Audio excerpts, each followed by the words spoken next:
You don't seem surprised, almost like you already knew Nancy was pregnant. Hey, Dad, you have an idea why, don't you? When Steve heard Ryan's words, he let out a smug laugh and, without showing any guilt, continued talking. The problem is, you started talking about leaving the house and not giving me any money, right? Nancy was kind to me.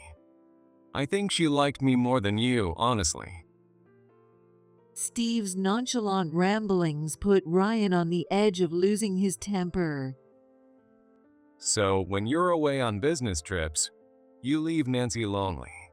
Well, I had to step in and keep her company. The father of the child she's carrying is me.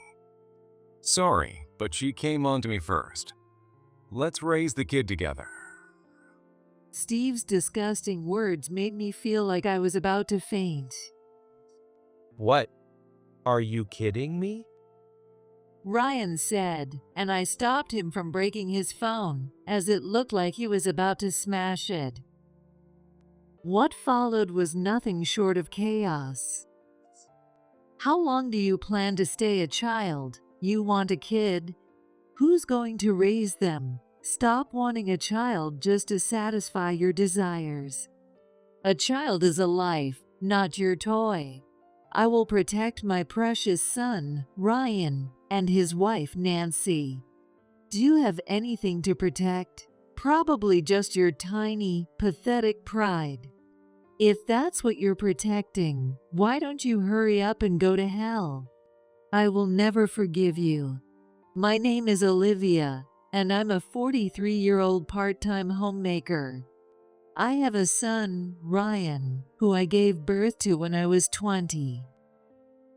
I married my current husband, Steve, 6 years ago when Ryan was 17.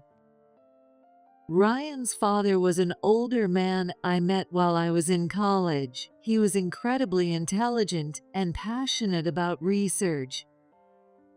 When we found out I was pregnant, we planned to get married once he graduated and started working. However, he tragically passed away in a fatal accident overseas during his research trip. I gave birth to Ryan on my own and managed to raise him with the support of my parents. It was during this time that I met Steve. Steve was a regular at the cafe where I worked, coming in almost every day. I still remember how childlike he seemed, always ordering ginger ale as soon as he sat down. Seeing him daily, I gradually became interested in him. Despite his sharp features, Steve was incredibly talkative and always cracked jokes that made me laugh whenever I came by his table. He usually came with his friends, but sometimes he'd wait outside for me to finish my shift. Olivia, you must be tired. Want to grab dinner together? When he asked me out, we went on several dates. Ryan, who was in high school by then, often stayed late at tutoring, giving me some time to enjoy myself. As we spent more time together, I started thinking about the possibility of marrying Steve. After losing Ryan's father while still unmarried, I thought I'd never be able to marry anyone. But then Steve appeared in my life like an oasis, at a time when I was desperately focused on raising Ryan. Steve treated me, an older woman, like a lady, and I started to imagine sharing my life with him. Most importantly, Ryan took to Steve very well. At the time, Steve was still in his 20s, so Ryan probably saw him more like an older brother. Even so, Steve often took Ryan out and doted on him. So, when Steve proposed, although I hesitated, I decided to marry him, wanting to give Ryan a father. Ryan, who was intelligent and well-behaved like his late father, quickly started calling Steve Dad instead of Steve after we got married. Steve didn't seem to mind at all. In fact, he looked quite pleased and fired up. From now on, I'm going to work even harder to support our family. 6 years have passed since I married Steve. Ryan graduated from college and started his career. I also quit the cafe job I had at the time and started working full-time when Ryan entered college. This morning, I was rushing to get ready for work since I had a meeting early in the day. As I was sipping coffee in the kitchen as a quick breakfast, Steve came. "Good morning. Do you want something to eat?" I spoke to Steve, who was sitting on the couch, but he shook his head. It seemed he didn't have an appetite. He had probably been drinking late last night again and was likely hungover. After finishing my coffee, I grabbed my bag and was about to leave the house. Then he spoke to me in a sleepy voice. "Oh, I'm going out this evening. Can you give me some money?" I sighed. Here we go again. If I didn't give him the money, he'd come all the way to my office to ask for it. So reluctantly, I left some cash on the table. "Thanks." Steve took the money and headed back to his bedroom. I watched him leave before stepping out the front door. Steve had quit his job right when I secured a full-time position. With Ryan starting college, I thought we needed more money, so I got a full-time job. However, when Steve quit his job, it felt completely counterproductive. I tried encouraging him several times to find work again, but it never seemed to get through to him. "Why should I work when you're also working, Olivia?" It felt like the determination he'd shown when we got married had disappeared. Though I was exasperated, I had always planned to send Ryan to college, even if I were single, so I convinced myself it was just like having one more dependent to support and work tirelessly. Part of me also believed that Steve would eventually find a job. However, Steve, who had always lived a flashy lifestyle even before our marriage, continued to borrow money from me and spend his nights out on the town. I didn't want Ryan, who was diligently focused on his studies, to worry, so I kept Steve's unemployment a secret for a while. But Ryan, being sharp and perceptive, quickly figured it out.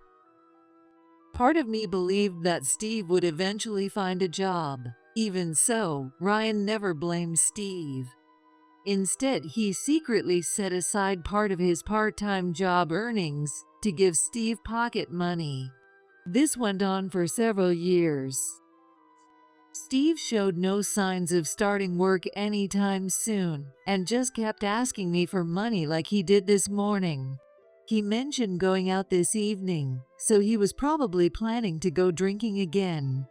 Steve, who had many friends, never turned down an invitation. He dressed in brand-name clothes and accessorized with expensive items. That never changed, whether it was before or after we got married. When I came home from work that day, Steve was unusually in the living room. He was sitting on the couch, drinking alone. "Hey, didn't you go out?" The guy I was supposed to drink with said something came up. Apparently, his kid got sick. I could have invited someone else, but hearing about a kid kind of killed my vibe, so I decided not to go. He said that and sulkily downed his glass of alcohol in one gulp. That's too bad. I wonder if the person he was supposed to meet was a woman since they mentioned a kid. With that thought lingering, I just said a few words and headed to the kitchen.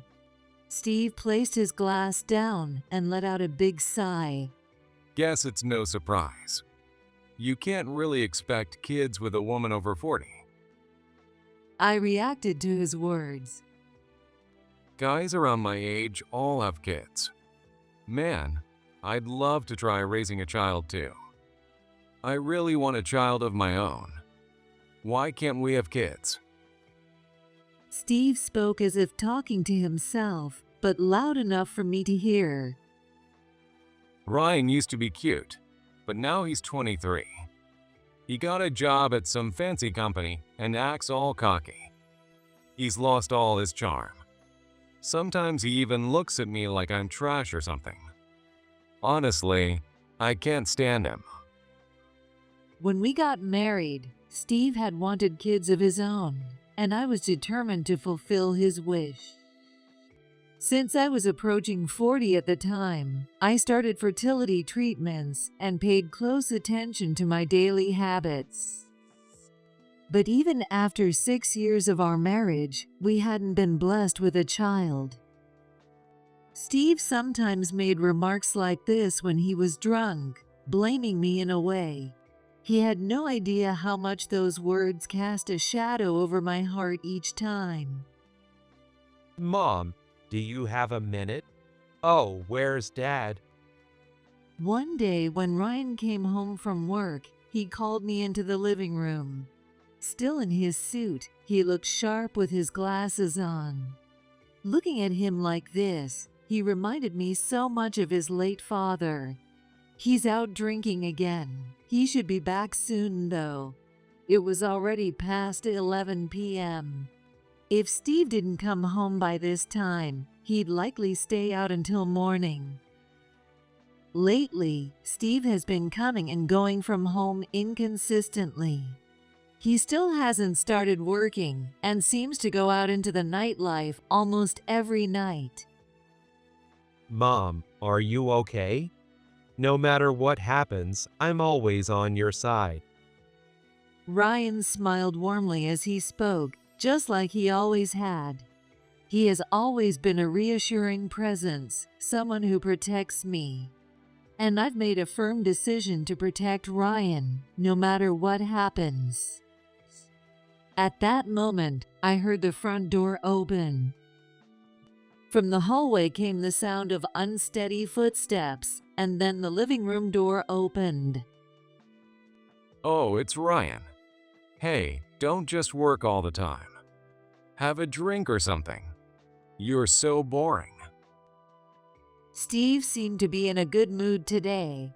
Occasionally, when Steve ran into Ryan in the living room, it led to arguments. He would always accuse Ryan of looking down on him, projecting his insecurities. Even though he had quit his job himself, he seemed to feel inferior to Ryan, who had landed a successful career. Hi, Dad. Can I talk to you for a moment? Ryan said, seating Steve on the couch. I sat down beside him. Ryan, with a serious expression, sat on a stool across the table and looked at us. Dad, Mom, I've decided to move out. I'm planning to get married. Ryan's sudden announcement left me unable to hide my surprise. Of course, it was a happy kind of surprise. Steve seemed at a loss for words as well. Really? Congratulations. Are you planning a wedding? I eagerly asked Ryan. Well, we're thinking of registering the marriage first and then having a ceremony once my work settles down. Ryan answered, looking a bit embarrassed. I had met Ryan's girlfriend a few times before. She had a graceful presence and was a wonderful, independent young woman. As I felt my heart swell with joy, Steve's face grew more serious. Are you really moving out? What about me? You're still going to give me money like before, right? I was shocked by Steve's response. I couldn't believe he was only worried about himself at a time like this. And I had no idea Ryan had been giving Steve money. Dad, when I get married, I'll be leaving this house. I'll have my own family, so I can't keep giving you money like I used to. If you need money, You should get a job. You're only 35, Dad. There are plenty of jobs out there. Ryan said what I'd always wanted to, but couldn't bring myself to say. I was sure he knew this would infuriate Steve, yet he still chose to speak up. As expected, Steve exploded in anger. There you go again, looking down on me. I don't care about your marriage or whatever. You're not moving out, and you're going to keep giving me money like before. Steve yelled and started throwing a tantrum. Since he had been drinking, he fell asleep soon after his outburst. Ryan carried Steve to the bedroom and then came back to the living room. What a troublesome dad. He said with a smile toward me. Ryan, congratulations on your engagement, I said to him once again. Despite Steve's strong opposition to Ryan's marriage, he seemed to have had a change of heart. Over the weekend, Ryan brought his partner, Nancy, to our house. I had met her a few times before, but she appeared even more mature and carried an even more graceful aura than before. My name is Nancy. It's a pleasure to meet you. Her manners were impeccable. Her makeup was modest, yet her skin was flawless, her hair shiny, and she was undeniably beautiful. Steve, who usually lounged around the house in sweats, darted to his room the moment he saw Nancy. He dressed to the nines, complete with a styled haircut, as if he were heading out for a night on the town. Though Nancy seemed quiet at first, she was full of conversation, and we never ran out of things to talk about. Steve was clearly very taken with her. Even after Nancy left, he asked Ryan to bring her over again soon. I was relieved to see that Ryan's marriage seemed to be progressing smoothly. After that, Ryan brought Nancy over a few more times. Each time, Steve was in high spirits, warmly welcoming her, and sometimes even suggesting she stay overnight. I kept a close watch on Steve. One time, I noticed him subtly touching Nancy when Ryan wasn't looking, taking advantage of his drunken state. While I understood he liked Nancy, such persistent physical contact with his son's partner was completely inappropriate. Nancy, while visibly uncomfortable, handled Steve skillfully. When I couldn't bear to watch any longer, I would step in and sit firmly between them. Get out of here, old lady. Each time, Steve would yell at me, but I didn't care about his outbursts as long as I was protecting Nancy, Ryan's important partner. Not long after, on Nancy's 23rd birthday, the two officially registered their marriage. Although they were now a married couple, Ryan's busy work schedule meant they hadn't found a new place to live yet. For the time being, they planned to live primarily at Nancy's apartment. While I felt a little sad about Ryan moving out, I wholeheartedly celebrated their new beginning. I'll visit often. Oh, and I have a 2-week business trip coming up for training. During that time, Nancy will come by to pick up some of my stuff. Is that okay? Nancy's apartment wasn't too far from ours, it seemed.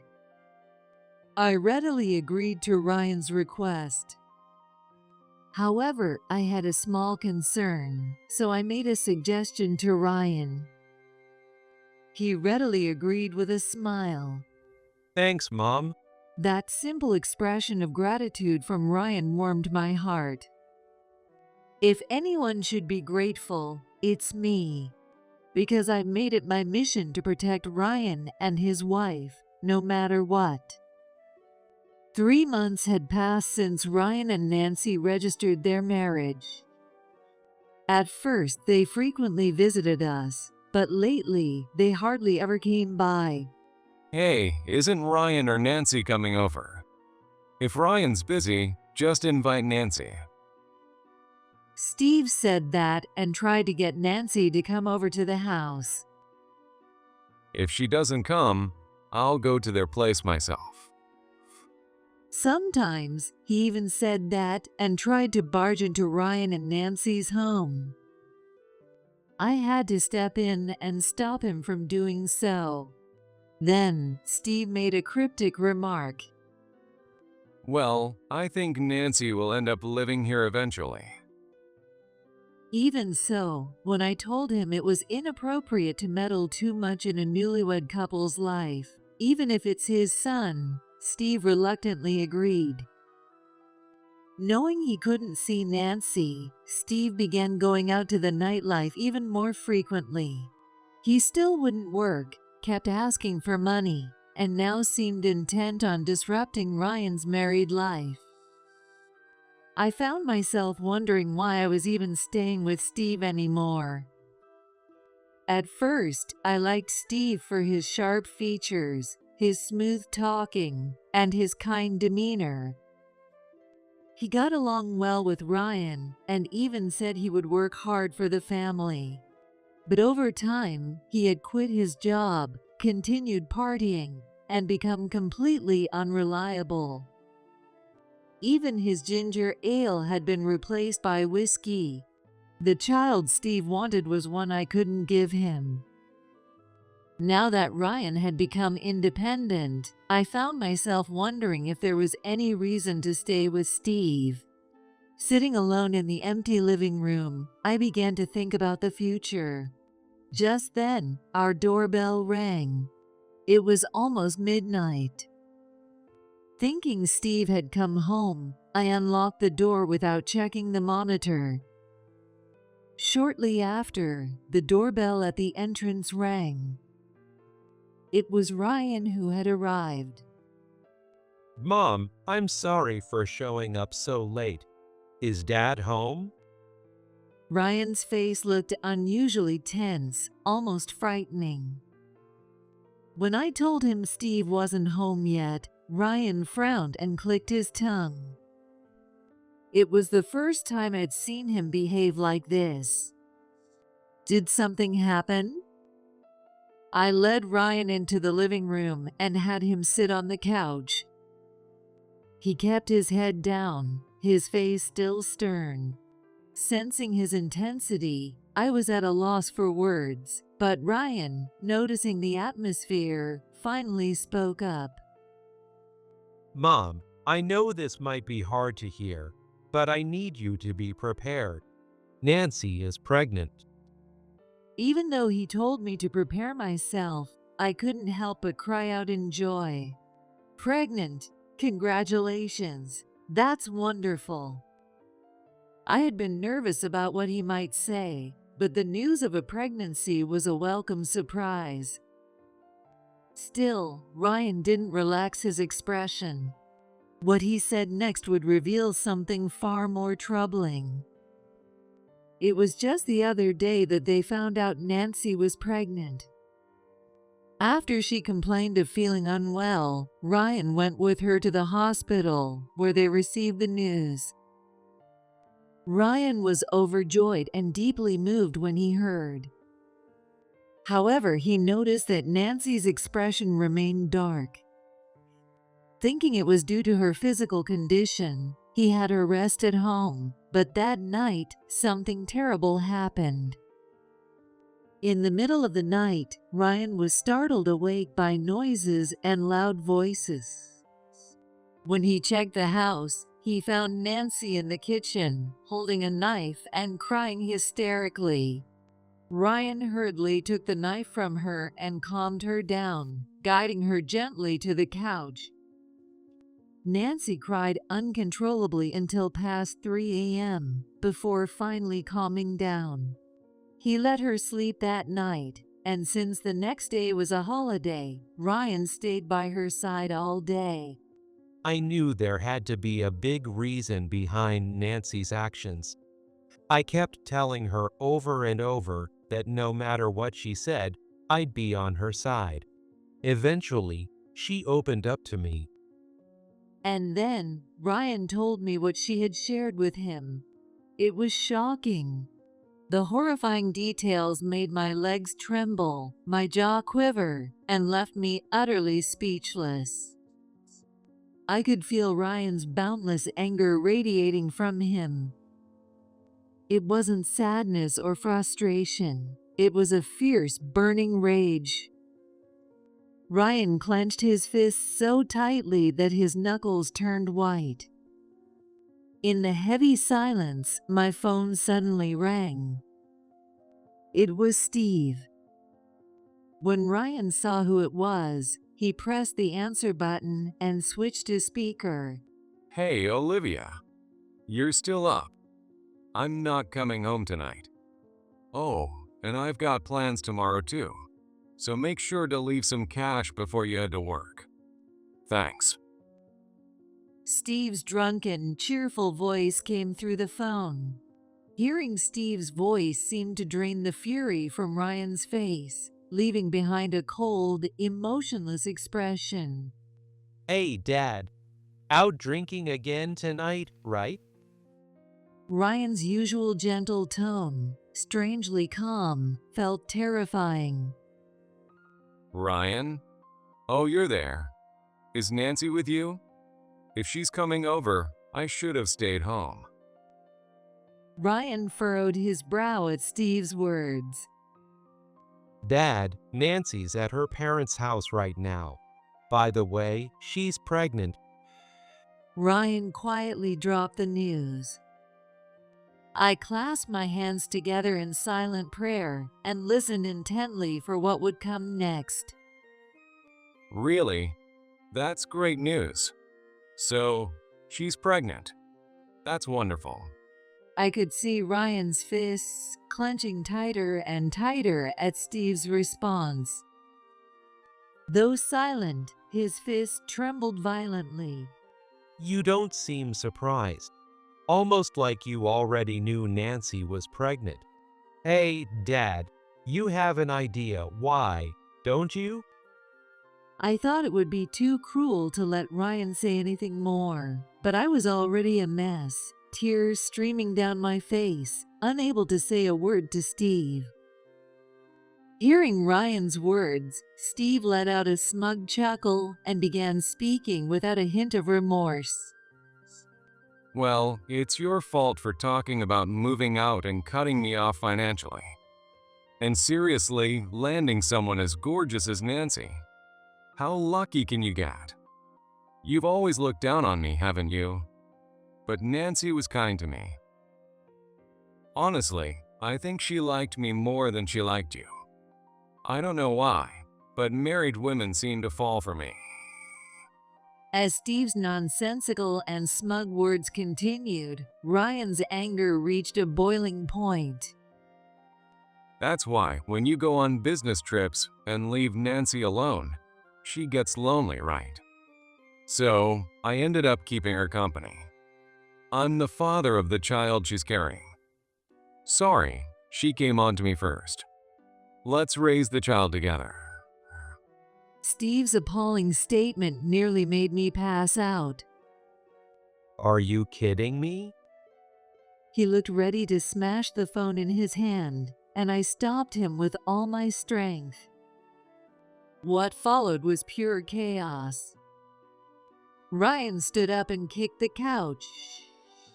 The small items on the nearby shelf were scattered everywhere, and the coffee pot flew off somewhere.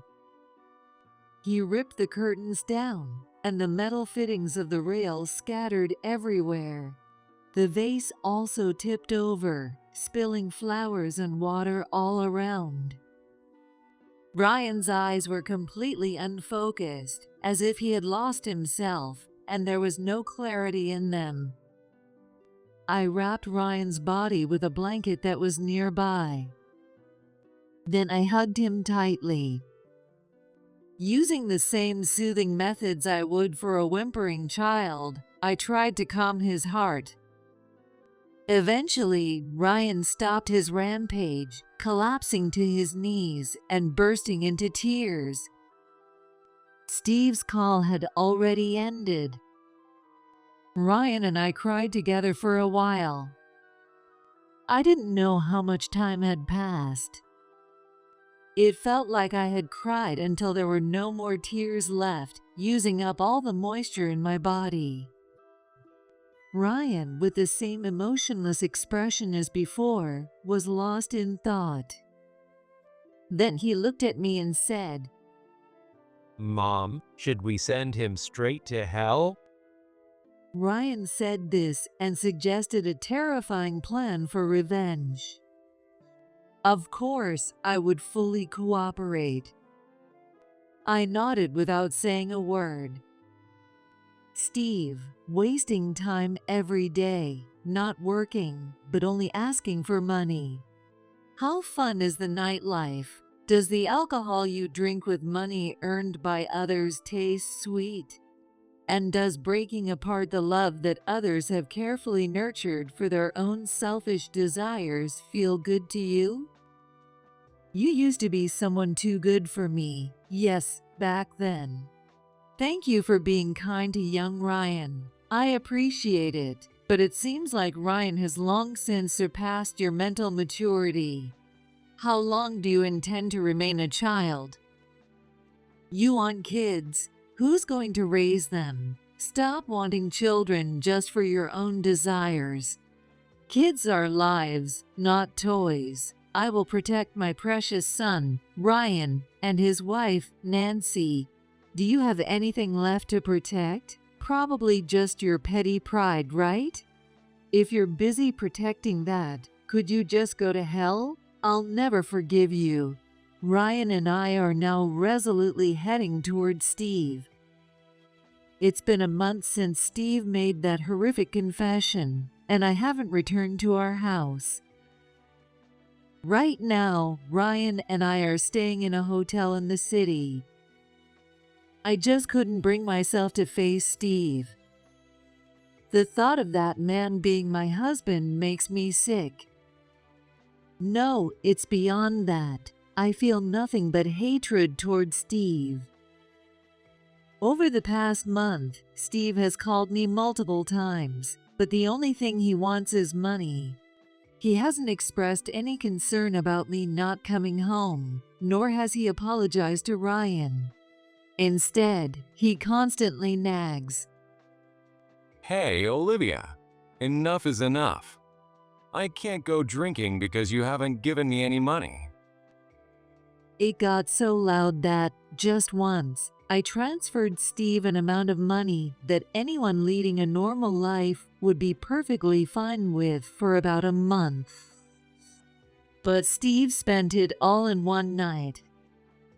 I considered that my responsibility fulfilled and have since ignored any further calls from Steve. Steve is the kind of person who would barge into my workplace if it meant getting money. I couldn't allow him to cause trouble at work, so I explained the situation and resigned. We're living in a hotel now to avoid Steve from coming to our home. Nancy decided to take some time off and stay at her parents' place for a while. For the past month, Ryan and I have been fighting tirelessly to protect what's precious to us. We can't keep crying anymore. There are things we must do to move forward. With the information we've gathered over the past month, Ryan and I have come to face Steve. Today, I told Steve I was coming home, so he'll likely be quietly waiting at the house. He probably thinks he'll get money. As long as Steve can get money, he'll adjust to whatever the situation is. He's a true money-hungry person. I pressed the intercom. It's strange to press the intercom to my own house. But right now, I don't even want to think of this house where Steve lives as mine. I'm sure Ryan feels the same way. When we first got married, I was grateful that Steve accepted both Ryan and me. That's why, even when Steve quit his job and just played around, I thought I should give back the kindness he had shown by serving him. But 6 years have passed, and the grace period is over. And now, Steve has committed a grave mistake. We will never forgive him. I heard the sound of the door being unlocked, so Ryan and I entered the monster's lair. In the living room, Steve was sitting on the couch in his usual going out style. I'm heading out, so make it quick if you want to talk. And hey, don't forget the money. While putting a flashy watch on his left wrist, Steve said this with a tune humming under his breath. I could tell he was probably going on a date with a woman, but I felt no jealousy at all. Maybe I'm a strange wife for not feeling that. Ryan remained surprisingly calm when facing Steve, and I was relieved. Before we came here, I had checked Ryan to make sure he wasn't carrying anything dangerous. He told me I was being overly cautious, but the anger Ryan displayed back then was so intense it couldn't be described in words. I thought it was not impossible that Ryan might do something rash when meeting Steve today. Ryan spoke to Steve in a calm voice. Dad, don't you have anything to say to me? Steve thought for a moment before responding. Oh, $1,500 a month will be fine. It's a little tight, but if I get that much pocket money, I can make do. Olivia will pay the rent, and Nancy will do the housework, right? I'll appoint you as my pocket money provider. I was speechless, unable to close my mouth, as Steve said something I couldn't tell if he was serious or joking. Ryan glared at Steve with an icy expression. I'm amazed. After what you did to Nancy, you don't even have a word of apology? Of course, even if you apologized, I wouldn't forgive you. But I wanted to see a little bit of sincerity from you. Ryan said this in a quiet tone, and Steve reacted as if it was nothing. Why should I apologize? It was your fault for being away on business trips, wasn't it? Nancy came to pick up your stuff, and she complained to me. She said you were boring because you were always working. And she was lonely because you were away on a 2-week business trip. I've told you before, Nancy came on to me first. I just kept her company because she was lonely. If you're angry, you should yell at lazy Nancy instead of me. As Steve sprayed a strong, suffocating fragrance on his body, he said this. At Steve's words, Ryan stood up. I hurriedly made him sit back down on the couch and tried to calm him down. Ryan, having calmed down a bit, said to Steve, Don't insult Nancy. She's completely innocent. I know you tricked her and took advantage of her. Ryan glared at Steve. Steve, with a calm expression, responded, Tricked her. That sounds bad. If you're going that far, show me the proof. But you don't have any, right? Steve showed a smug expression. He probably had some kind of confidence in this. In fact, the security camera at the entrance of the room had its power disconnected, and all the footage during the time Ryan was away had been wiped clean. This meant there was no record of Nancy or Steve coming and going. The same was true at the building's management office, where the security camera had also been turned off. The building manager said there might have been a temporary power outage, but it was odd for the security camera alone to be without power for such a long time. We were certain this was a deliberate act by Steve. So foolish, such a naive way of thinking. It would be troublesome if Steve felt victorious just from shutting off the security cameras. If you're going to say that, I'll show you the proof you want. Ryan stared directly at Steve's face and launched an app on his smartphone. It was an app for playing audio recordings. This app allowed audio recorded on devices like voice recorders to be transferred to and used on the phone. Ryan, with determination, pressed play. The audio started with a conversation between Nancy and Steve when Nancy came to pick up her things from Steve's house. At that point, the recording ended with Steve saying, "See you," and it was clear Nancy had left the house. But the real issue came afterward. There was the sound of a door slamming shut. It was likely when Nancy returned home. Immediately after that, another loud slam was heard. From Nancy's scream, it was apparent someone had opened the door. What's wrong? How did you find this place? Did you follow me? Nancy's frightened voice could be heard. Don't make it sound like I was following you. I came because I forgot to tell you something. Did you know? Ryan actually has a huge debt. I've been covering it for him, but he hasn't paid me back at all. Can't you talk to him and do something about it? At Steve's words, I couldn't help but glance at Ryan's face. Ryan shook his head, looking dismayed. Debt? I don't know anything about that. Nancy's voice trembled. Steve twisted his face as he listened to the recording. I really need to get that money back soon. If Ryan can't pay it back with money, I'll need you to help me out. Ryan stopped the playback at that point. I also checked, but after that, the audio was unbearable to listen to. It was Steve threatening Nancy to pay him back, and if she couldn't, he was coercing her to pay with her body. Of course, the fact that Ryan had any debt was a complete lie. This was a baseless lie from Steve. I gave Nancy a voice recorder because I was worried something might happen while I was on my business trip. I told her to start recording as soon as she woke up and keep it in her pocket. It was the right call.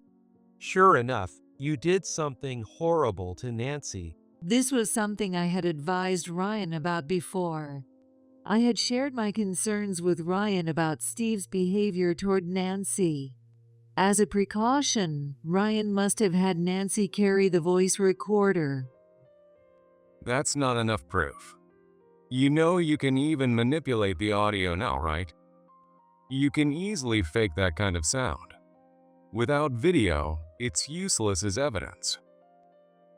Steve was clearly shaken, but he still had enough energy to argue. Ryan sighed and continued. Sorry, but there is video. While I was on my business trip, Nancy sent me daily video messages. They were pretty long, so I recorded them on my computer. She was working on her computer before she went to pick up her things that day. Then, you barged into Nancy's house. Guess what? It was all clearly recorded. The computer's built-in camera captured everything that happened in the room. As Ryan said this, tears started flowing from his eyes. It must have been difficult for Ryan to review such painful footage of Nancy. But despite this, Ryan fought to protect Nancy and prove her innocence. This is no joke. What the hell? Delete that video and audio right now. What are you trying to do? Blackmail me? What's your goal here? It's your fault you're not giving us any money. What's the problem? It's a good thing. A new family member is coming. Shouldn't you be happy about that?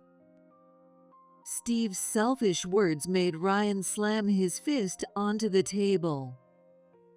Blackmail? You're the one who tricked and blackmailed Nancy. You took advantage of her while I wasn't around, and that's nothing but cowardly and despicable. It's the lowest, most horrible act possible. Ryan's intense anger was enough to make even Steve flinch. I'm suing you for damages. Steve reacted strongly to that. What are you talking about? There's no way I can pay you damages. Steve countered with a half smile. At this point, his defiance no longer stirred any emotions in me. I had passed the point of anger. Ryan remained calm and spoke to Steve. If you can't pay, then you should go to jail. Steve's actions were nothing less than a great crime. Neither Ryan nor I had any intention of forgiving him. Whether it's damages or prison, I just want him to suffer. You're planning to send your father to jail? Even though we're not blood related, I'm your mother's husband, you know? If you do something so unfilial, Olivia will be heartbroken. Are you really okay with that? Steve, now using the word father, was completely frustrating. I decided to deliver the reality to Steve on Ryan's behalf. Steve, thanks for your concern. You're no longer Ryan's father, so don't worry.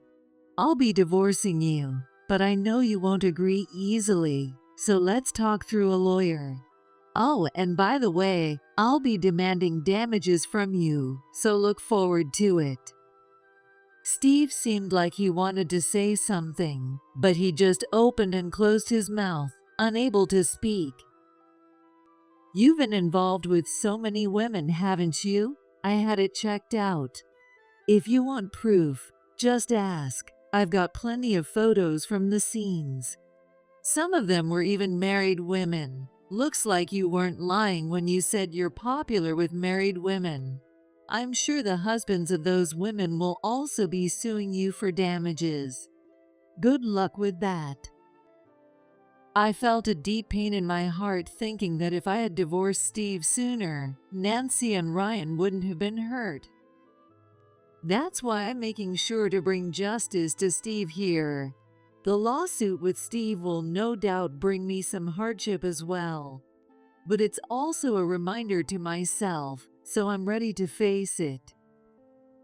By the way, this is a side note.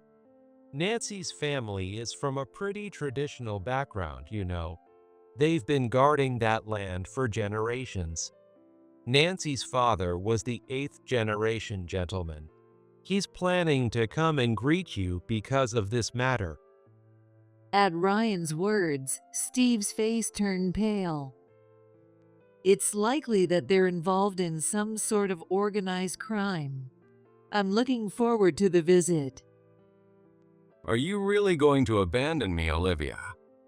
If Nancy has a child, it's my child, you know? Why don't we just stay together and raise the baby? Since you couldn't have one, let's raise Nancy's child together, okay? Steve's words were as selfish as ever. He had no idea how selfish his words were. I had planned to keep the truth from him as a final act of mercy, but Ryan and I felt Steve should know the truth. Ryan, after exchanging a glance with me, nodded and spoke to Steve in a calm voice. Sorry, but the child in Nancy's womb is not yours. It's mine. We had the weeks checked and calculated at the hospital. And considering everything, it's my child. Ryan's quiet yet powerful words left Steve unable to respond. I added my own comment. I didn't tell you before, but remember when we did fertility treatments together? You probably had a lot of tests, and the cause of the infertility was actually your male infertility. You had no viable cells. That's the truth. Steve's face filled with the greatest despair I'd seen all day. He had no money. He was losing his family. and now he was on the verge of losing his dignity as a man. The tiny pride Steve had protected was blown away in an instant. Tears started to fall from Steve's eyes as he crumpled to his knees. I felt no sympathy. I don't know what will happen to Steve from now on, but since we are no longer married, it's none of my concern. It's the consequences of his own actions. He should have stuck with his ginger ale and not bothered with alcohol. Now I'm living near Ryan and Nancy's new place. I don't go in and out frequently, as that would be inappropriate, but I enter and leave as needed. My main role is to help Nancy, who is pregnant, but she has been actively engaging in housework and exercise without being lazy, even during her pregnancy. There are times when her health isn't great, so I step in to prepare meals or clean when needed. My relationship with Nancy is good, and we've become close enough that Ryan gets a little jealous sometimes. Not sure where he got it from, but Dad's alimony payment came through all at once. After Nancy fell asleep, Ryan told me in the living room. He had probably gone to his own family to beg for the money. It turns out Steve was raised like a spoiled child in a strict household. He'd been kicked out of his family home for a while due to his reckless behavior. Ryan and I would have preferred he face the full consequences of his actions, but Nancy refused. He should suffer in the outside world. It was a resolute opinion, fitting for the daughter of the 8th generation. Being exposed to public scrutiny and living with the feeling of shame is a form of punishment in itself. Making his own money, paying back what he owes, and atoning for his sins.